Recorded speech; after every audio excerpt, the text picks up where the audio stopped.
This is Bekzat Almakhan, the opponent of Umar Nurmagomedov.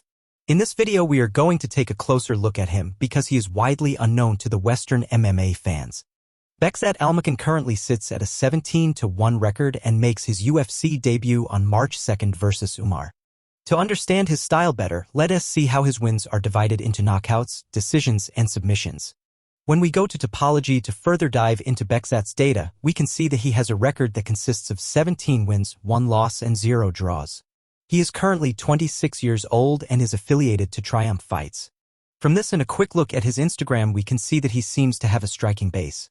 Because when we watch his oldest clips on Instagram, Bekzat shows shadow boxing, bag work, and so on. But he definitely has grappling skills as well. In the next section of the video we will take a look at some of his knockouts and some grappling footage that is around on the internet. These are some of his most viral clips. His right high kick is a force to be reckoned with. His boxing is not to be underestimated. He knocks his opponent out with an uppercut, it seems.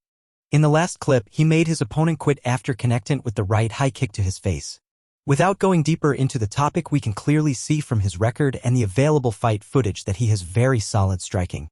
If we want to see his grappling, we can for example take a look at this anaconda choke finish from a fight that isn't even on his official record. I could not find an amateur record from him, but we can assume that he had extensive amateur career. To dive a bit deeper into the grappling, let us analyze this short sequence of his anaconda finish. Notice how he could stuff his opponent's takedown from a very bad spot after falling into his opponent's shot from an overextended punch. He sprawls his opponent to the mat and immediately works on the setup for the anaconda choke. As his opponent continues to drive for wars, Bekzat brings his left arm in position to lock up an anaconda choke. He keeps his hips backwards while pushing the shoulder of his choking arm into his opponent's neck. This prevents him to chain wrestle forward. His opponent fights the hands of Bekzat, but it is too late. He worked patiently to close this anaconda choke.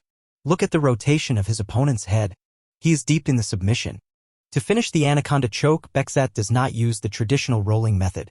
Instead, he performs a sit-out-like motion to bring his opponent to the mat. From there on, he circles towards him till he can come up via leg scissor and finish the anaconda choke from top, having gravity on his side rather than the usual way where you walk into your opponent's neck to press it with the help of your belly against your arms. Look how the pressure slowly gets to his opponent. While being on top, Bekzat has a wide base, so it is hard for his opponent to initiate one of the typical anaconda choke escapes. To escape, his opponent would need to come into a turtle position via the motion of a leg scissor, and from there on he can get an angle to break the lock of the choke. But Bekzat prevents this masterfully. Bekzat is a well-rounded fighter with a 9-fight win streak. He fits very well into the UFC bantamweight roster. Can he beat Umar Nurmagomedov in his UFC debut? Probably not, but I still think he has the potential to make a solid run in the organization.